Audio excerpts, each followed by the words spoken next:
Hi, everyone. Welcome to another exciting literacy loving edition of Words, Images, and Worlds. On this episode, we're celebrating more than 30 books in the series and the 30th anniversary of this series, and it is the Biscuit series with author Alyssa Satin Capucilli. Alyssa, thank you for joining.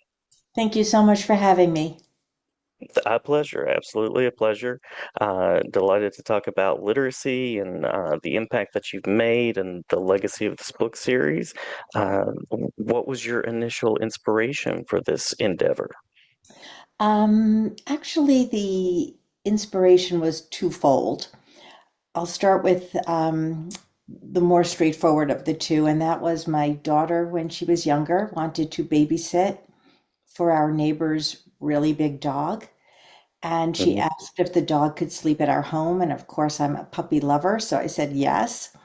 And as sleepovers are quite exciting, no matter what she did, the dog ran through the house. She brought him a bowl of water, a bedtime snack, a blanket, a doll. She even tried to read to that big dog. And as I watched her, not only was she so gentle and so patient, but I realized she thought the dog understood every word she was saying. Mhm. And in that moment, it threw me back to my own childhood bedroom when I read and I reread Henry and Ribsy by Beverly Cleary many, many times. And that character was my soulmate. He wanted a dog as much as I did. And when Henry carried Ribsy home in that great big cardboard box, I shared it in his victory. So it was Mhm. sort of this wonderful confluence of my own desire for a dog to follow at my heels, my daughter speaking to this dog, almost character to character. And I wrote the first book as a picture book. It just happened to launch the My First I Can Read series by HarperCollins. Mhm. And that was just like the most wonderful and wondrous twist to this one night in my home. Love it, love it. I was also a Ripsy reader, so lovely to hear that that was part of the journey. The initial book I know was published in 1996. So I was a little old by that point, but it certainly made its mark. Uh, what led you to the world of reading and authorship? What sparked your initial interest? My home was always very reading focused. We did not have a lot of books in our house, in our apartment in Brooklyn, actually. We went to the library regularly, and everybody read. And I think that from a very young age, I connected to character. I have this very distinct memory of reading Bed in Summer by Robert Louis Stevenson and envisioning what the character was doing. And I think that love of character somehow really launched me as a writer too.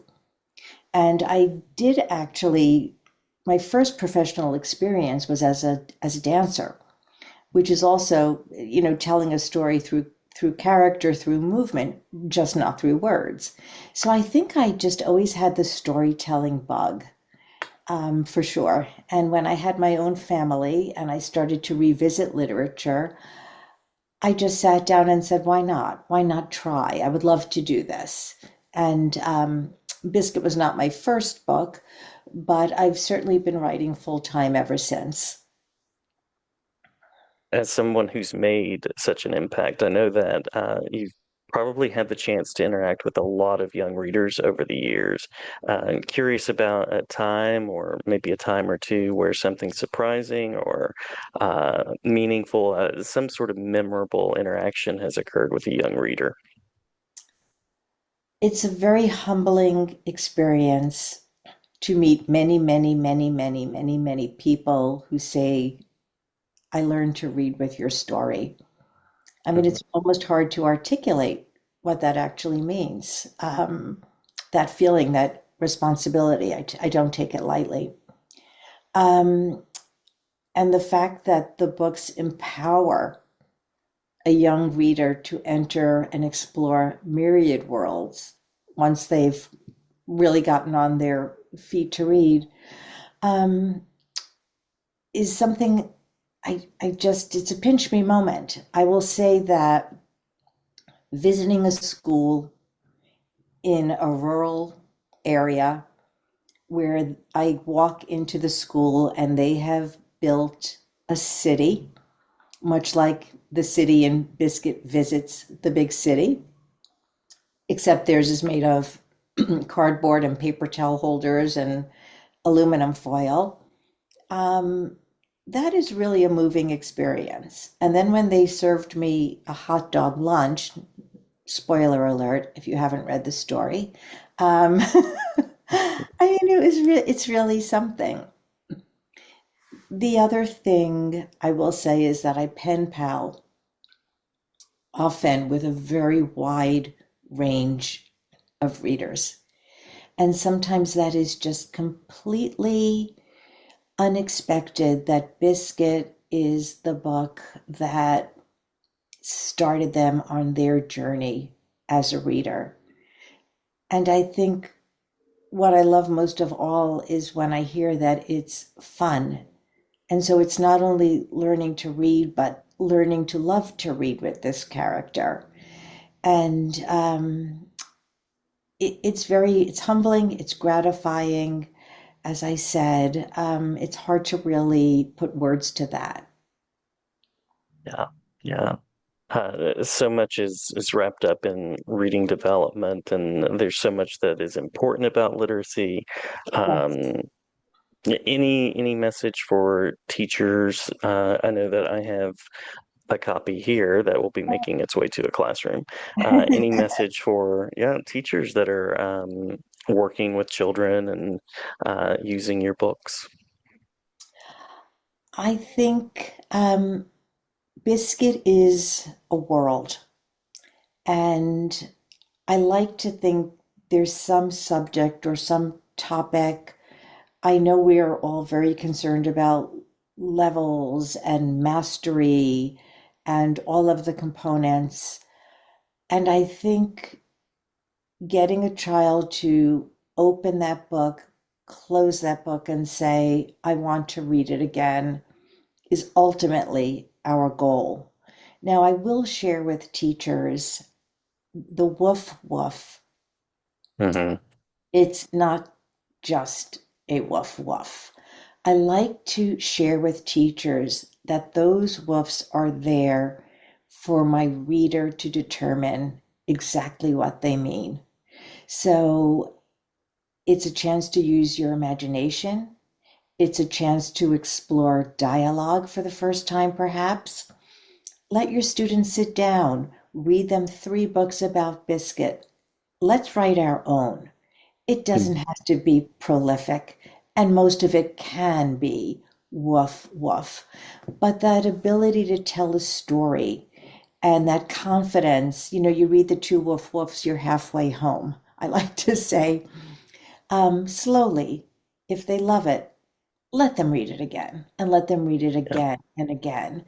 Because that world is a world that once you feel secure in it, there may be a day you need to go back to that world, even if you're a much more developed reader. And I kind of think that's okay. It's okay to be comforted by a story and by a character and by a place where there's kindness and there's compassion and there's empathy and there's a whole lot of love. So I would just say to teachers, lean into it, lean into that world. My website is filled with downloadable activities, word games, matching games, all sorts of things. I often ask teachers, just reach out to me. If there's anything I can provide or anything send me a letter, I'm writing back to you. Send me an email, you're getting it back, maybe in a month, but it's coming back to you. So I do love to interact with my readers, and I think it's important for children to know there's someone on the other end of that story. Absolutely. Connecting with an author, wonderful, and love what you said there about empathy. And you anticipated the final question. So before we get there, I'll say once more, congratulations on this legacy and this milestone of the 30-year anniversary. Quite an achievement, and I know you've made an impact that is hard to measure. Um, if I'm a listener and I want to connect with you and find activities and maybe reach out, where are some places that I might do that? Definitely my own website, which is very simply www, my whole long Capucilli silly name, .com.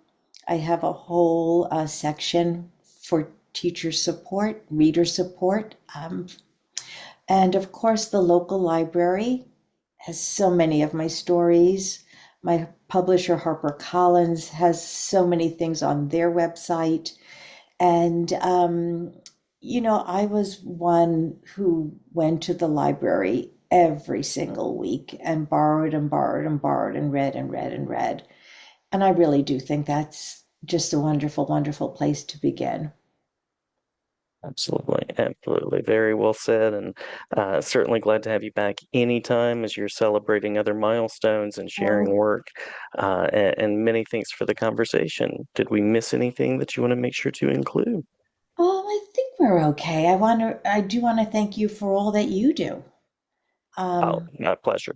thank you so much. I think for those of us who work in early childhood and with children, we're so fortunate to be part of these celebrations, big and small. And it feels to me like there are so many celebrations from the youngest to, to as we age. And that celebration of reading independently, that's magnificent. So I'm happy you're a big part of it. I'm so happy to share that with you.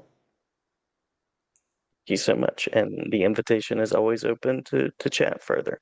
I'd love that. Thanks so much.